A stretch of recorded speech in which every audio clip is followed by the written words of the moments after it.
Jamaah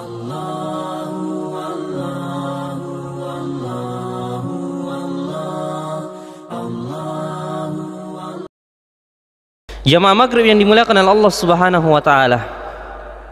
Sesungguhnya musibah atau ujian yang masing-masing kita mengalaminya di dalam kehidupan kita tentunya tidak terus-menerus kita alami.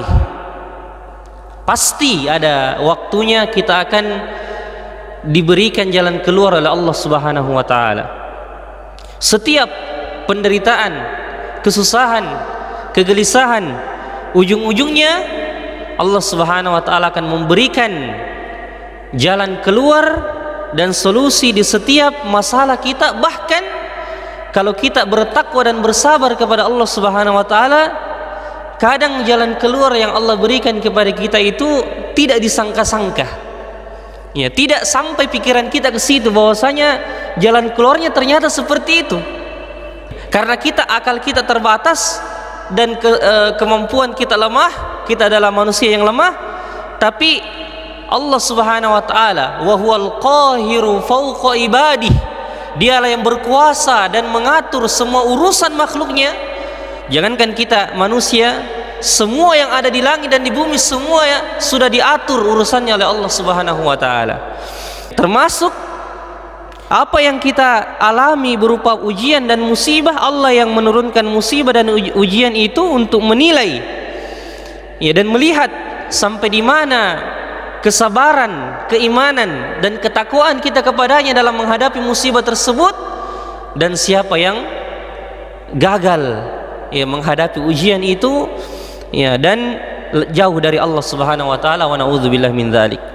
Maka inilah salah satu kisah terbaik yang Allah persembahkan kepada kita di dalam Al-Quran, kisah Nabi Yusuf alaihi salam yang Allah Subhanahu wa taala jadikan berada pada satu tempat, satu surah khusus ya. Kisahnya tidak terpencar, tidak terbagi-bagi sebagaimana kisah nabi-nabi yang lain yang kisah-kisahnya terbagi di beberapa surah dalam Al-Quran seperti Nabi Musa dan Nabi Ibrahim. Tapi kisah yang satu ini ya Allah Subhanahu wa taala jadikan pada satu tempat di dalam Al-Quran, yaitu surah yang dinamakan surah itu, kisah itu sendiri atau pelaku kisah itu sendiri Nabi Yusuf alaihissalam, karena ada banyak dan banyaknya hikmah dan faedah yang bisa dipetik, terutama berkaitan dengan masalah bagaimana kita menjalani kehidupan ini dari berbagai musibah, ujian dan penderitaan. Maka kita sampai pada alur kisah yang akan kita ceritakan ini. Jadi kita sudah lewati istilah kita dalam istilah bahasa Indonesia puncak klimaksnya, puncak masalah dari kisah ini kita sudah membahasnya, dan yang akan kita bahas setelah ini adalah bagaimana Allah Subhanahu wa taala memberikan jalan keluar itu yang Masya Allah tidak kita sangka-sangka, yang diberikan kepada keluarga yang mulia ini, keluarga Yakub alaihi salatu wassalam, keluarga Nabi Allah Yakub alaihi salatu wassalam. Pada pertemuan yang lalu kita sudah menyebutkan bahwasanya ketika Nabi Yakub alaihi salam disampaikan kepadanya bahwasanya Bunyamin tertahan di Mesir disebabkan karena peristiwa yang terjadi padanya, yaitu rekayasa yang dilakukan oleh Nabi Yusuf alaihissalam terhadap saudaranya sendiri, sampai-sampai ya saudara-saudaranya ini sudah putus asa bagaimana cara menyampaikan hal ini kepada ayah kita. Namun ketika disampaikan hal itu kepada Nabi Yakub alaihissalam, bukannya Nabi Yakub putus asa ya dan jauh dari Allah, tapi justru yang kita lihat dari kisah ini, semakin Nabi Yakub alaihissalam berada pada puncak musibah itu, tapi semakin hatinya bergantung kepada Allah Subhanahu wa taala, dan rasa yakinnya yang luar biasa bahwasanya semakin besar masalah yang dia hadapi, berada pada puncak ujian dan cobaan itu, tapi keyakinan dan prasangka baik yang luar biasa dari Nabi Yakub alaihissalam menjadikan ia merasa percaya bahwasanya setelah ini pasti ada jalan keluar yang Allah Subhanahu wa taala siapkan kepada saya. Makanya ketika disampaikan kepada hal tersebut, Nabi Yakub mengatakan fasabrun jamil, kesabaran yang indah itulah yang hanya aku miliki, yang ada pada diriku, yang aku hiasi diriku dengan kesabaran yang indah tersebut. Lalu beliau mengatakan asallah ayyatiyani bihim jami'an, dan semoga Allah setelah ini mendatangkan seluruh anak-anakku semuanya, bukan hanya Bunyamin tapi termasuk Yusuf dan saudaranya, kakak kandungnya yang pertama yang masih ada di Mesir pada saat itu. Coba lihat mulai dari ayat 83. Kalau kita perhatikan surah ini, di sini sudah nampak bagaimana ya Nabi Yakub berada pada puncak masalah itu, tapi subhanallah di tengah puncak masalah dan musibah serta ujian yang menimpanya, muncul sedikit demi sedikit kata-kata yang menunjukkan bahwasanya Nabi Yakub ini sedang berada pada keyakinan, sedang berada pada keadaan di mana beliau semakin bergantung hatinya kepada Allah Subhanahu wa taala. Karena kita yakin bahwasanya orang yang berada pada puncak masalah itu, kalau dia betul-betul orang beriman, dia sudah putus asa dari semua sebab yang berkaitan dengan makhluk, maka tidak ada lagi ketika hatinya sudah kosong dari ketergantungan, dari hubungan atau istilah kita rasa berharap kepada manusia. Ketika itu semua sudah tidak ada pada jiwa orang yang mendapatkan musibah, sudah kosong semua harapannya kepada makhluk, kepada manusia. Kalau dia orang beriman, tidak ada lagi tempat berlarinya dan memintanya kecuali hanya kepada Allah Subhanahu wa taala. Maka ini dilihat dari Nabi Yakub alaihissalam ketika beliau mengatakan, ketika disebutkan wa tawalla anhum wa qala ya asafa ala yusuf wa bayaddat aynahu minal huzni fa huwa kadhim, ketika disampaikan kepadanya, ketika dia mengatakan ya asafa ala Yusuf, ya aduhai duka citaku, rasa kasihanku terhadap Yusuf. Dia teringat lagi Yusuf yang bertahun-tahun dia ingat, memikirkan bagaimana keadaannya. Ketika Bunyamin disampaikan bahwasanya dia ditahan di Mesir, teringatlah kembali pada Yusuf alaihissalam, sampai-sampai karena beliau kasihan dan terus mengingat anaknya Yusuf, wa bayaddat aynahu minal huzni fa huwa kadhim, maka sampai memutih bola matanya sehingga menjadikan beliau buta, dan beliau pada saat itu tidak bisa lagi melihat. Ya, tidak bisa lagi melihat, sampai-sampai anaknya mengatakan tallahi tafta'u tadhkuru Yusuf hatta takuna haradan au takuna minal halikin. Engkau masih saja terus mengingat Yusuf wahai ayah, sampai-sampai engkau berada ya pada hatta takuna haradan au takuna minal halikin, sampai-sampai engkau mengidap penyakit yang berat ini atau kesusahan yang berat ini, sampai-sampai engkau sudah mendekati kepada kebinasaan, kepada kematian karena keadaanmu yang betul-betul menyedihkan ini. Seperti itu dibaca oleh anaknya.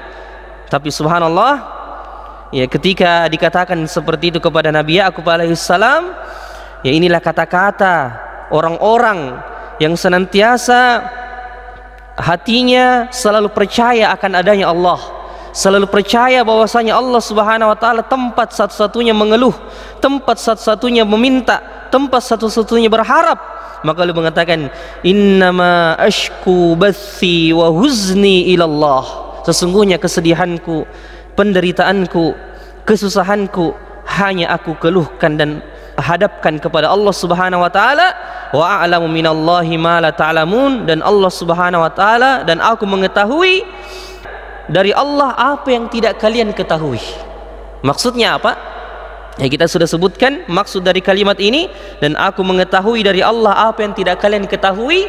Maksudnya aku mengetahui bahwasanya ada yang Allah Subhanahu wa taala sedang persiapkan kepada saya. Artinya kata ulama tafsir, perkataan ini menunjukkan prasangka baiknya Nabi Yakub alaihissalam, mengetahui ada firasatnya bahwasanya ya akan ada sesuatu yang Allah Subhanahu wa taala berikan kepada saya yang kalian tidak ketahui. Seperti itu. Maka setelah itu, setelah dia bertawakal kepada Allah dengan ucapannya, dia bertawakal dengan perbuatannya.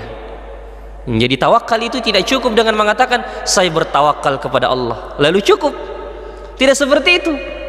Sama ketika di zaman Umar bin Khattab radhiyallahu taala anhu, ada orang-orang dari Yaman ingin berangkat haji tapi tidak ada bekalnya. Lalu Umar mengatakan, apa yang kalian persiapkan? Mereka mengatakan, kami bertawakal kepada Allah. Maka ya Umar membacakan ayat kepada mereka, wa tazawwadu fa inna khairaz zadi taqwa, berbekallah ya, dan sebaik-baik bekal itu adalah ketakwaan. Ya, berarti tawakal itu tidak cukup diucapkan dengan perkataan, harus dibuktikan, dibarengi dengan usaha. Ya, makanya setelah Nabi Ya'qub alaihissalam mengatakan, innama ashku bathi wa huzni ilallah, sesungguhnya kesedihanku, penderitaanku, ya, dan kesusahanku semuanya aku keluhkan kepada Allah, dan aku mengetahui dari Allah apa yang tidak kalian ketahui. Prasangka baiknya kepada Allah membuat dia terdorong untuk melakukan usaha mencari anak-anaknya. Ini yang harus ada pada jiwa setiap kita, orang-orang yang beriman. Ya, tidak sekedar kita bertawakal begitu saja, berharap, apalagi berharap apa yang ada di tangan manusia, tapi harus kita barengi dengan usaha meskipun sedikit. Makanya Nabi Ya'qub alaihissalam setelah mengatakan hal demikian, beliau mengatakan, ya bani yadhhabu fatahassasu min Yusuf wa akhihi wa la tayasu min rauhillah innahu la yayasu min rauhillahi illa alqaumul kafirun. Wahai anakku, pergilah cari tahu tentang Yusuf dan saudaranya, dan janganlah kalian berputus asa dari rahmat Allah Subhanahu wa taala. Sesungguhnya yang berputus asa dari rahmat Allah Subhanahu wa taala itu tidaklah berputus asa dari rahmat Allah Subhanahu wa taala kecuali orang-orang yang kafir. Kemudian singkat cerita, berangkatlah kembali 10 saudara Nabi Yusuf ini kembali ke negeri Mesir. Kembali ke negeri Mesir untuk mencari tahu, melaksanakan perintah dari ayahnya. Sampai di negeri Mesir, mereka kembali masuk ke dalam istana. Apa yang mereka lakukan? Apakah langsung mereka bertanya kepada penghuni istana atau perdana menteri Mesir yang tidak lain adalah Yusuf alaihissalam sendiri, menanyakan tentang kabar adiknya Bunyamin dan sebagainya? Tidak. Ternyata sebelum mereka berangkat ke negeri Mesir, mereka bersama saudara-saudaranya termasuk Nabi Ya'qub alaihissalam mengalami kemiskinan ya, yang luar biasa. Bahan makanannya tinggal sedikit pada saat itu, sehingga mereka membawa barang-barang yang agak sedikit rendah harganya untuk ditukar dengan bahan makanan. Yang tadinya pertama kali ketika kita ceritakan bahwasanya ketika pertama kali mereka berangkat ke negeri Mesir, mereka mengumpulkan barang-barang yang mungkin agak berharga, agak tinggi sedikit harganya untuk ditukar dengan bahan makanan. Tapi sekarang selain mereka diperintahkan oleh Nabi Ya'qub alaihissalam untuk kembali ke negeri Mesir mencari Yusuf alaihissalam dan saudaranya Bunyamin, mereka sebelum itu ditimpa kemelaratan, kemiskinan, kefakiran.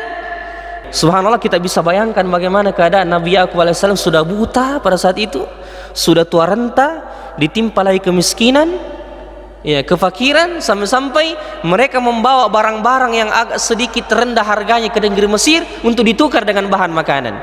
Ya, ketika mereka masuk ke istana kembali bertemu dengan saudaranya Nabi Yusuf, dan disinilah pertemuan itu, pertemuan dan sesuatu yang akan tersingkap, sesuatu yang sebenarnya akan disingkap oleh Allah Subhanahu wa taala dengan segala pengaturannya. Ya, disinilah detik-detik di mana pertemuan yang betul-betul hakiki, ya, antara Nabi Yusuf alaihissalam dengan 10 saudaranya yang telah membuangnya ke sumur. Di sini betul-betul terungkap semua rahasia-rahasia itu di depan Yusuf alaihissalam dan saudara-saudaranya. Ketika Allah Subhanahu wa taala mengatakan, falamma dakhalu alaihi qalu ya ayyuhal aziz massana wa ahlana ad-durr wa ji'na bi bida'ah. Mereka masuk, ya, kembali ke negeri istana, dan subhanallah mereka mengatakan, dan ketika menghadap kepada perdana menteri Mesir, ya, mungkin di pikiran mereka selain terbebani dengan kondisi ekonomi mereka, yang mereka membawa barang-barang yang rendah, barang-barang murahan, yang mereka mungkin khawatir tidak akan diberikan bahan makanan yang cukup karena mereka membawa bahan makanan yang murahan. Mereka juga terbebani dengan tugas dari ayahnya untuk mencari tahu di mana Yusuf dan saudaranya Bunyamin. Makanya mereka tidak langsung menanyakan dan melaksanakan titah dan perintah ayahnya tersebut untuk menanyakan dan mencari tahu Bunyamin dan Yusuf alaihissalam. Mereka dulu mengatakan, "Ya ayyuhal aziz, wahai perdana menteri Mesir, massana wa ahlana durru wa ji'na bibida'ah." Mereka mengatakan, mereka dalam keadaan memelas kepada perdana menteri Mesir. Maka mereka masuk ke tempat Nabi Yusuf alaihissalam dan mengatakan, "Wahai al-aziz, kami dan keluarga kami telah ditimpa kesengsaraan, kemelaratan, dan kami datang membawa barang-barang yang tidak berharga kepadamu." Disebutkan di sini ya bahwasanya ketika mereka mengatakan seperti itu, mereka memelas, dalam keadaan memelas kepada Nabi Yusuf yang menjadi perdana menteri Mesir pada saat itu, dan mengatakan, "Massana wa ahlana durr wa ji'na bibida'ah muzjatin fa'aufilanal kaila." Maka wahai perdana menteri Mesir, maka penuhilah jatah gandum untuk kami, wa tasaddaq alaina, dan bersedekahlah kepada kami. Maksudnya bersedekahlah kepada kami di sini, kata para ulama, bahwasanya berikanlah bahan makanan itu sesuai dengan harga barang yang normal yang engkau berikan kepada orang-orang yang membawa barang-barang yang berharga. Kami ini membawa barang-barang yang sudah tidak berharga lagi karena keluarga kami ditimpa kemelaratan dan kemiskinan. Maka tasaddaq alaina, bersedekahlah kepada kami wahai perdana menteri Mesir. Innallaha yajzil mutasaddiqin, dan sesungguhnya ya innallaha yajzil mutasaddiqin, sesungguhnya Allah akan membalas perbuatan orang-orang yang bersedekah. Subhanallah. Ketika mereka mengatakan itu kepada Nabi Yusuf alaihissalam, mereka mengatakan, "Massana wa ahlana durru wa ji'na bibida'ah," kami dan keluarga kami ditimpa kemelaratan dan kemiskinan. Raqqalahum Yusuf alaihissalam, maka Nabi Yusuf langsung merasa kasihan kepada mereka, dan kemudian teringat bapaknya Nabi Ya'qub alaihissalam di Palestina sana. Makanya disebutkan oleh Syekh Nasir As-Sa'di dalam tafsirnya bahwasanya ketika mereka mengatakan, "Massana wa ahlana durru," ya perdana menteri Mesir, sesungguhnya kami betul-betul ditimpa kemelaratan, dan inilah kami membawa barang-barang yang tidak berharga lagi. Maka Nabi Yusuf mengingat bapaknya di negeri Palestina yang mungkin sudah bertambah musibahnya, bertambah tua rentanya, dan bertambah lagi musibah kemiskinan yang menimpanya. Maka Nabi Yusuf alaihissalam muncul rasa iba dan rasa kasihan yang luar biasa yang ada dalam hatinya. Lalu akhirnya dengan izin Allah Subhanahu wa taala, dia singkaplah hakikat dirinya di hadapan saudara-saudaranya. Karena mereka merasa kasihan, karena Nabi Yusuf merasa kasihan, sudah tidak dapat membendung rasa kasihan itu di dalam hatinya, mengingat keadaan saudara-saudaranya, keluarganya, dan bapaknya Nabi Ya'qub alaihissalam. Diungkaplah hakikat itu di ayat yang selanjutnya, di mana Nabi Yusuf mengatakan, "Qala hal alimtum ma fa'altum bi Yusuf wa akhihi id antum jahilun." Wahai saudara-saudaraku, tidak ingatkah engkau apa yang kalian lakukan terhadap saudara engkau Yusuf alaihissalam? Qala hal alimtum ma fa'altum bi Yusuf wa akhihi id antum jahilun. Tidak ingatkah engkau bagaimana engkau berbuat kepada saudaramu Yusuf di saat engkau dalam keadaan tidak mengetahui? Nabi Yusuf akhirnya menyingkap hakikat dirinya pada saat itu dan mengatakan, "Idz antum jahilun," di saat engkau dalam keadaan tidak mengetahui hal tersebut. Maka mereka pun suasana berubah pada saat itu, bertambah suasana keheningan dan suasana yang haru yang luar biasa ketika mereka mengatakan, "Qalu a innaka la anta Yusuf," wahai sang perdana menteri Mesir, apakah engkau ini adalah Yusuf alaihissalam? Lalu apa kata Nabi Yusuf alaihissalam? Qala ana Yusuf wa hadha akhi qad manna Allahu alaina innahu may yattaqi wa yasbir fa inna Allaha la yudhi'u ajral muhsinin. Kata Nabi Yusuf alaihissalam, inilah saya Yusuf. Disebutkan namanya secara jelas. Dia tidak mengatakan saya adalah saudaramu, tapi langsung disebutkan saya adalah Yusuf. Seakan-akan ulama kita mengatakan Nabi Yusuf alaihissalam mengatakan namanya pada saat ini, namanya secara jelas Yusuf, untuk mengingatkan kepada mereka, sayalah Yusuf yang kalian telah menzoliminya dari sejak dulu, dan ini saudaraku Bunyamin. Ya, karena pada saat itu hadir saudaranya Bunyamin di sampingnya, dia perkenalkan juga wa hadza akhi.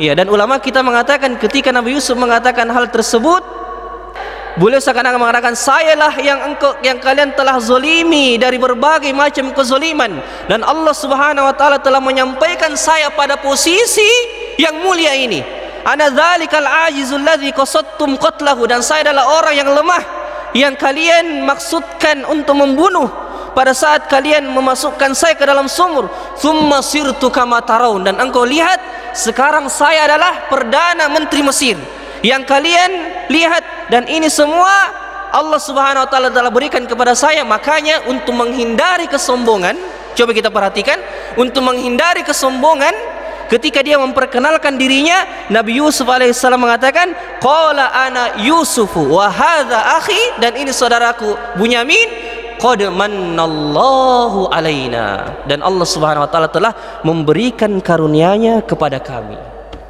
Kita garis bawahi kalimat ini, qad mannallahu alaina, dan Allah Subhanahu wa taala telah memberikan karunia-Nya kepada kami. Artinya tidak mungkin saya bisa sampai pada derajat yang satu ini menjadi perdana menteri Mesir kalau bukan karena Allah Subhanahu wa taala. Tidak mungkin saya bisa mencapai derajat yang paling tinggi ini setelah melewati berbagai macam ujian kecuali atas izin Allah Subhanahu wa taala. Tidak mungkin saya bisa melewati berbagai musibah, berbagai ujian, berbagai hal-hal yang menjadikan saya harus melawan kesedihan, melawan penderitaan, kecuali qad mannallahu alayya, kecuali Allah Subhanahu wa taala yang telah menyampaikan dan memudahkan diriku untuk sampai pada derajat ini. Allah lah yang menjadikan saya sampai pada derajat ini. Maka ini pelajaran besar, wahai jamaah sekalian, bahwasanya apapun kelebihan, apapun kedudukan, apapun rezeki dan apa saja yang Allah berikan kepada kita berupa kelebihan, ilmu, pangkat, jabatan, harta,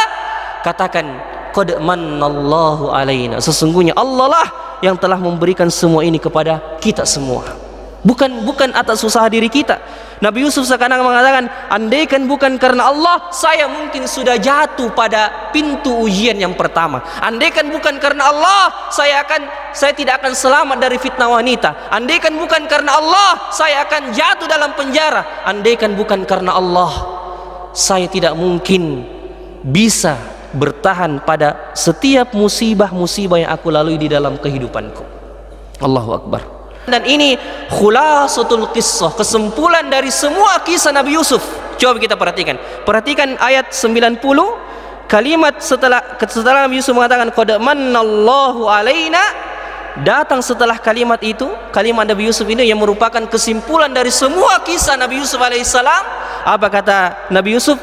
Innahu may yattaqi wa yasbir fa innallaha la yudhi'u ajral muhsinin. Barang siapa yang bertakwa, bersabar, sesungguhnya Allah tidak mungkin menyia-nyiakan pahala orang-orang yang berbuat baik. Dua kunci terbesar jika kita ingin sukses dunia dan akhirat: bertakwa, senantiasa bertakwa di setiap keadaan kita. Kita dalam keadaan orang banyak, kita dalam keadaan sendiri, kita ditimpa ujian, kita dalam keadaan mendapatkan rezeki, tetap bertakwa kepada Allah, dekat kepada Allah. Dan yang kedua, wa yasbir, dan bersabar di setiap musibah dan ujian, dan apa saja yang Allah berikan kepada kita berupa takdirnya, bersabar. Dan ini dua kunci yang Allah Subhanahu wa taala katakan, yattaqi wa yasbir. Barang siapa yang bertakwa dan bersabar, sesungguhnya Allah tidak mungkin menyia-nyiakan perbuatan orang-orang yang berbuat baik. Subhanallah. Maka ini khulasatul qissah. Innahu may yattaqi wa yasbir fa innallaha la yudhi'u ajral muhsinin. Dan Allah Subhanahu wa taala tidak mungkin menyia-nyiakan pahala orang-orang yang berbuat baik. Lalu setelah terungkaplah hakikat Nabi Yusuf alaihissalam di depan saudara-saudaranya, sudah diungkaplah siapa dirinya sebenarnya, Maka subhanallah, saudara-saudaranya pun ini dalam keadaan, coba kita bayangkan, tilkal ayyamu nudawiluha bainan nas, bagaimana Allah mempergantikan hari-hari itu. Tadinya Nabi Yusuf berada di bawah mereka, bayangkan, mereka yang menzulimi Nabi Yusuf, mereka yang menguasai diri Nabi Yusuf, membuang Nabi Yusuf ke sumur. Tapi sekarang mereka tunduk dan menghadap kepada Nabi Yusuf dalam keadaan memelas, dalam keadaan terhina, dalam keadaan meminta maaf dan meminta kemurahan hati dari Nabi Yusuf alaihissalam dengan mengatakan, qalu tallahi laqad atharaka Allahu alaina wa in kunna la khati'in. Demi Allah, Allah subhanahu wa ta'ala telah melebihkan engkau di atas kami, dan sesungguhnya kami, wahai Yusuf, termasuk orang-orang yang bersalah. Akhirnya mereka mengakui kesalahannya di depan siapa? Di depan Yusuf alaihissalam. Pada saat Yusuf alaihissalam tersebut mendapatkan di depannya, mendapatkan pengakuan dari saudara-saudara, yang kita bisa bayangkan ketika musuh kita, ketika orang yang benci kepada kita mengatakan kepada diri kita, saya meminta maaf kepadamu dan engkau telah dilebihkan, saya akui engkau telah dilebihkan oleh Allah dengan segala kelebihan yang Allah berikan kepadamu. Makanya akhi, saudara-saudaraku, jamaah sekalian, siapapun yang menzolimi kita, bersabar. Suatu saat nanti pasti dia yang akan mengatakan kepada kita, engkau telah dilebihkan Allah atas diri saya. Ya, kita bersabar. Ya, bersabar dengan orang-orang yang telah menzalimi diri kita. Akhirnya mereka mengatakan, tallahi laqad atharakallahu alaina wa in kunna la khati'in. Sesungguhnya kami telah termasuk orang-orang yang bersalah. Kita bisa bayangkan ketika Nabi Yusuf alaihissalam berada pada posisi di atas, dan kita bisa bayangkan kalau mungkin ketika Nabi Yusuf teringat bagaimana perbuatan mereka ketika dia dibuang ke sumur oleh saudara-saudaranya. Ya, tidak hanya dibuang ke sumur, gara-gara dibuangnya ke sumur dia diambil oleh musafir, dijual ke negeri Mesir jadi budak. Kemudian semua itu berputar pada cerita, pada kisah difitnah oleh istri Perdana Menteri Mesir, kemudian dijebloskan ke dalam penjara disebabkan fitnah itu. Bisa kita bayangkan, gara-gara awalnya dibuang dari sumur, Nabi Yusuf harus melewati berbagai macam ujian dan musibah dalam kehidupannya. Kalau orang yang berada pada posisi Nabi Yusuf alaihissalam akan sulit langsung memaafkan. Karena bayangkan, bertahun-tahun Nabi Yusuf mengalami ujian disebabkan karena siapa? Awalnya karena saudaranya 10 ini. Ketika mereka memelas, qalu tallahi laqad atharakallahu alaina wa in kunna la khatiin. Kami adalah termasuk orang-orang yang bersalah.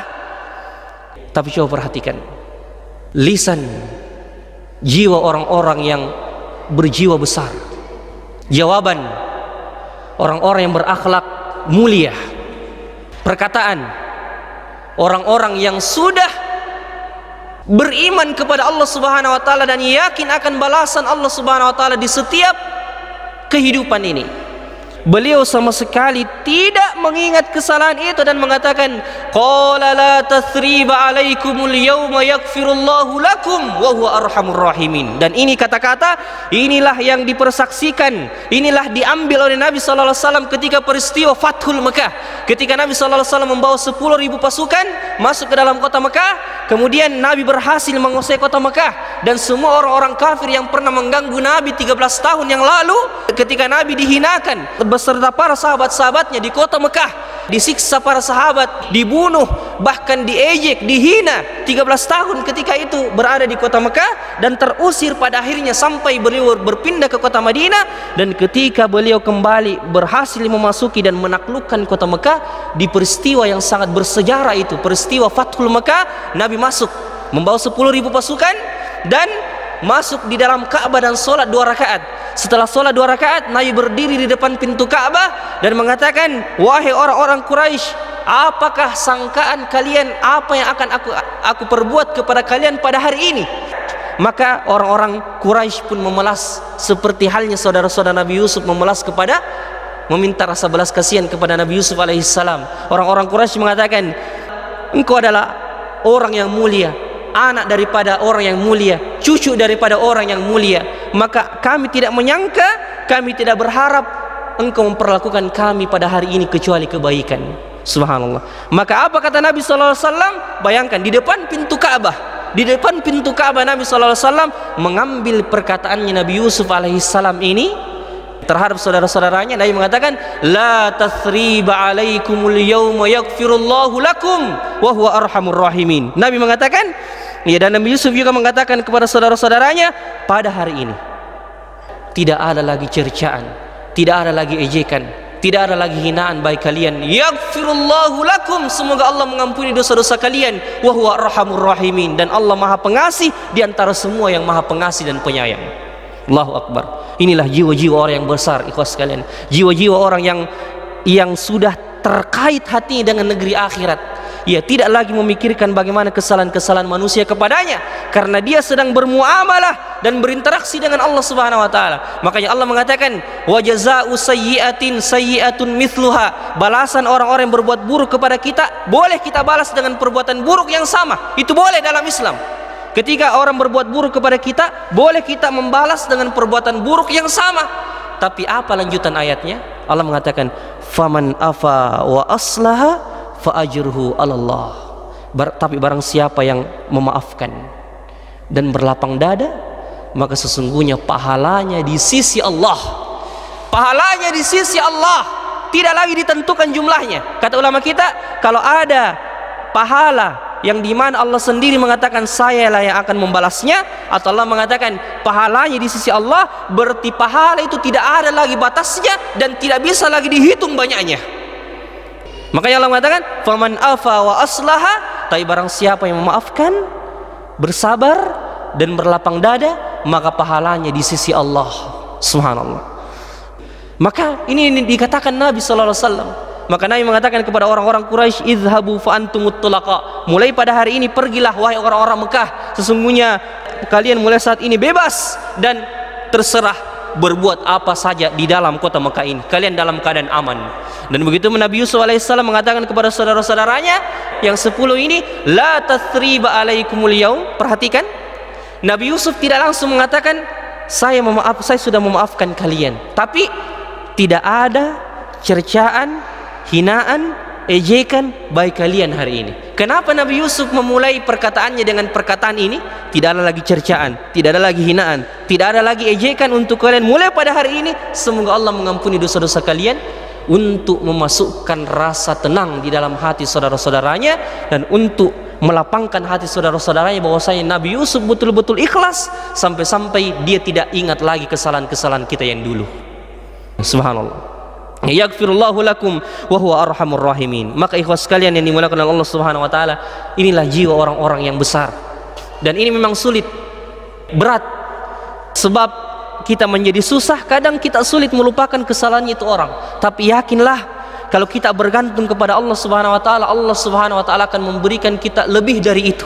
Ketika kita rela melapangkan dada kita, memaafkan kesalahan saudara kita, maka yakinlah disitulah letak kemuliaan dan akhlak kita yang dicatat di sisi Allah Subhanahu wa taala sebagai pahala yang besar yang tidak ada lagi batasnya. Oleh sebab itulah jemaah sekalian yang dimuliakan oleh Allah, kita bisa bayangkan, dan saya tutup kisah ini dengan apa yang terjadi pada keluarga Nabi sallallahu alaihi wasallam ketika terjadi peristiwa Qissatul Ifk. Ya, peristiwa dituduhnya Aisyah istri Nabi sallallahu alaihi wasallam sebagai wanita pezina. Panjang ceritanya, tapi saya ambil intinya saja. Ketika terjadi peristiwa itu, sampai-sampai sebagian para sahabat meragukan imannya Aisyah, Ummul Mukminin, ibunya para orang-orang beriman. Sampai-sampai ada sahabat yang ikut terprovokasi dengan fitnah yang disebar oleh orang-orang munafik di kota Madinah pada saat itu, yang dipelopori oleh tokoh orang-orang munafik Abdullah bin Ubay bin Salul. Ketika beliau menyebarkan fitnah tentang tuduhan kepada Aisyah bahwasanya beliau berzina, sampai-sampai Nabi terguncang hatinya pada saat itu dan menyuruh Aisyah pulang sementara ke rumah orang tuanya, karena saking berat, saking besarnya fitnah yang terjadi pada saat itu. Sampai kemudian, singkat cerita, Allah Subhanahu wa taala menurunkan ayatnya dari dalam surah An-Nur, pembelaan kepada Aisyah. Bayangkan, Allah menurunkan surah ayat khusus pembelaan kepada Aisyah, menunjukkan kedudukan dan kemuliaan wanita yang satu ini, Aisyah Ummul Mukminin radhiyallahu taala anha. Ketika turun ayat surah An-Nur, Nabi merasa lega atas tuduhan itu, dan jelaslah bahwasanya Aisyah tidak melakukan perbuatan zina sedikit pun, dan sebagian sahabat diberikan hukuman. Nah, ada mungkin yang sebagian dicambuk pada saat itu karena ikut terprovokasi, ikut menyebarkan berita bohong dan tuduhan tersebut. Dan termasuk, bayangkan, termasuk diantaranya yang menyebarkan berita bohong terhadap Aisyah itu Mistah bin Utsatsah. Siapa ini Mistah bin Utsatsah? Mistah bin Utsatsah ini salah satu kerabat Abu Bakar As-Siddiq. Dan kita tahu siapa bapaknya Aisyah? Abu Bakar. Bapaknya Aisyah Abu Bakar As-Siddiq. Nah, kita bisa bayangkan bagaimana perasaan Abu Bakar ketika orang-orang yang menyebarkan berita fitnah ini yang berkenaan dengan anaknya sendiri Aisyah. Bagaimana perasaannya Abu Bakar ini kepada orang-orang yang telah menyebarkan fitnah tersebut, dan termasuk diantaranya kerabatnya sendiri, ya, Mistah bin Utsatsah yang menyebarkan. Yang dimana lagi kata ulama kita, Mistah bin Utsatsah ini selama ini diberikan nafkah oleh Abu Bakar As-Siddiq radhiyallahu ta'ala anhu. Subhanallah. Tapi Mistah ini termasuk orang yang menyebarkan berita bohong terhadap Aisyah, termakan berita bohong itu dan ikut menyebarkan bahwasanya Aisyah adalah wanita yang berzina. Pada saat itu termakan gosip oleh orang-orang munafik, sampai-sampai Abu Bakar ketika tahu bahwasanya Mistah yang selama ini dia berikan nafkah, yang selama ini dia berikan, dia hidupi kehidupannya, tapi dia malah berbuat buruk kepada keluarganya Abu Bakar. Maka Abu Bakar pada saat itu mengatakan, wallahi demi Allah saya tidak akan memberikan infak dan nafkah kepadanya selama-lamanya. Tapi subhanallah, turun ayat menegur Abu Bakar. Bayangkan apa kata ayat tersebut? Dalam surah An-Nur Allah Subhanahu wa taala mengatakan, ولا يأتل أولو الفضل منكم والسعة أن يؤتوا أولي القربى والمساكين والمهاجرين في سبيل الله فليعفوا وليصفحوا ألا تحبون أن يغفر الله لكم والله غفور رحيم. Ayat ini turun khusus menegur Abu Bakar. Allah mengatakan, wala ya'tali ulul fadli minkum wassa'ah. Tidak pantas orang-orang yang telah diberikan kelebihan harta oleh Allah bersumpah untuk menahan infaknya, menahan nafkahnya untuk diberikan kepada orang-orang miskin, muhajirin. Muhajirin ini maksudnya Mistah bin Utsatsah karena dia termasuk kaum muhajirin. Kata Allah, tidak pantas seorang bersumpah yang diberikan kelebihan oleh Allah Subhanahu wa taala, kelebihan harta, untuk bersumpah tidak memberikan nafkah kepada orang-orang yang miskin, orang-orang yang berada dalam kesusahan, dan orang-orang muhajirin fi sabilillah. Maka Allah mengatakan falyafu wal yasfahu, maka hendaknya mereka memaafkan dan berlapang dada. Lalu Allah mengatakan, ala tuhibbuna ayyaghfirallahu lakum, tidak sukakah kalian jika Allah mengampuni dosa-dosa kalian? Ketika Abu Bakar mendengarkan ayat ini, langsung Abu Bakar mengatakan, bala wallah, demi Allah aku suka jika Allah mengampuni dosa-dosaku. Maka Abu Bakar mengatakan, saya tarik kembali perkataanku dan saya tetap akan berinfak kepada Mistah selama-lamanya. Subhanallah. Coba kita lihat bagaimana ketundukan Abu Bakar As-Siddiq radhiyallahu ta'ala terhadap ayat-ayat Al-Quran. Padahal kalau kita melihat kondisi Abu Bakar, kita seakan-akan membetulkan perbuatan Abu Bakar. Karena bayangkan, selama ini dia berikan nafkah kepada Mistah, dia yang memberikan penghidupan kepada Mistah, tapi Mistah justru berbuat buruk kepada keluarganya, menuduh anaknya lagi, buah hatinya berzina. Maka kita bisa bayangkan posisi orang yang berada pada posisi Abu Bakar, dia akan memutus hubungan kepada orang-orang yang menyebarkan berita bohong kepadanya.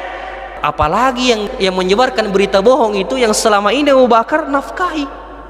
Tapi di sini Allah mentarbiyah, mendidik jiwa Abu Bakar As-Siddiq, orang-orang yang dimuliakan oleh Allah, dan mengatakan falyafu wal yasfahu, hendaklah mereka berlapang dada dan memaafkan.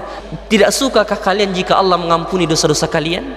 Subhanallah. Ketika Abu Bakar mendengarkan ayat ini, tidak sukakah kalian jika Allah mengampuni dosa-dosa kalian? Langsung Abu Bakar tunduk dan mengatakan, bala, saya suka jika Allah mengampuni dosa-dosaku.